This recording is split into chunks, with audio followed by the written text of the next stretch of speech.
பைபிளில் கூட 2 ராஜாக்களின் புஸ்தகம் 5ஆம் அதிகாரத்தில் நான் பார்க்கணும். சீரியன் ராஜாவின் படத்தில் நாகமானை குறித்து பார்க்குறோம். அவன் பெரிய குஷ்டரோகியாக இருந்தான். குஷ்டரோகி மாத்திரமல்ல, அவன் பெரிய மகாபலசாலியாக இருந்தான். நாகமோட மனைவியோட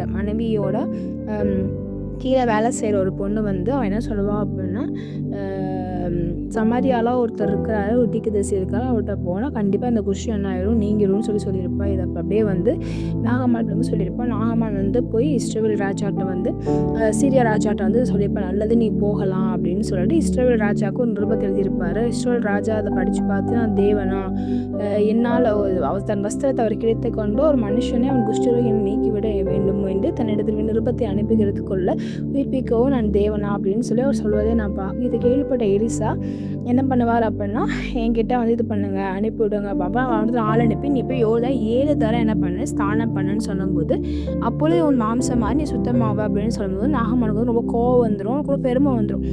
நான் எப்படி போய் தண்ணிக்குள்ளே போய் குளிக்கிறதுக்கு, நான் வந்து அங்கேயே நான் இது பண்ணியிருப்பேன் அப்படி நாகமான் போய் சொன்னேன். ஸ்நானம் பண்ணுறதுக்கு இஸ்ரவேல் தண்ணீர் வந்து எல்லாவற்றையும் பார்க்கிறோம், தமஸ்கு நதிகள் இது நல்லதோ அப்படின்னு சொல்லி அவன் சொல்வதை நான் பார்க்குறோம். அப்போ வந்து நாகமானோட வேலைக்காரன் சொல்லுவான், ஒரு வேலைக்காரன் சொல்லுவான், அவர் சொல்கிறார் குளிக்க தான் சொல்கிறாரு, ஸ்நானம் தானே பண்ண, ஸ்நானம் தான் பண்ணி பார்ப்போமே அப்படின்னு சொல்லுவான்.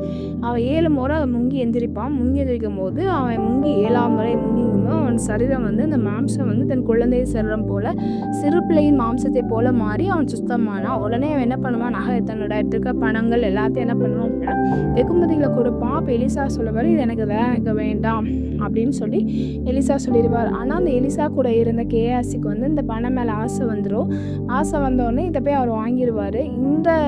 இது வாங்கினால நாகமானோட குஷ்டம் வந்து இவரை வந்து பற்றி எடுத்திருக்கோம். இதை எப்படி போட்டிருக்காங்க அப்படின்னா, நாகமானுடைய குஷ்டரோகம் உன்னையும் உன் சந்ததியாரும் என்னென்னைக்கு பிடித்திருக்கும் என்றால் உடனே அவன் உறைந்த மலையில் நிறமான குஷ்டரோகியாகி அவன் சமூகத்தை விட்டு புறப்பட்டு போனான் அப்படின்னு சொல்லி பார்க்குறோம். இந்த 5ஆம் அதிகாரத்தில் இல்லை ஒரு சின்ன பொண்ணு, ஒரு வேலைக்காரி, இங்கே 2 பேரோட வார்த்தைகள் மூலமாய் கத்துறாங்க என்ன பண்ணுறா, ஒரு பெரிய ஒரு மாற்றத்தை கத்த கொடுக்குறா. கத்த தாமே உங்களை ஆசிர்வதிப்பாராக.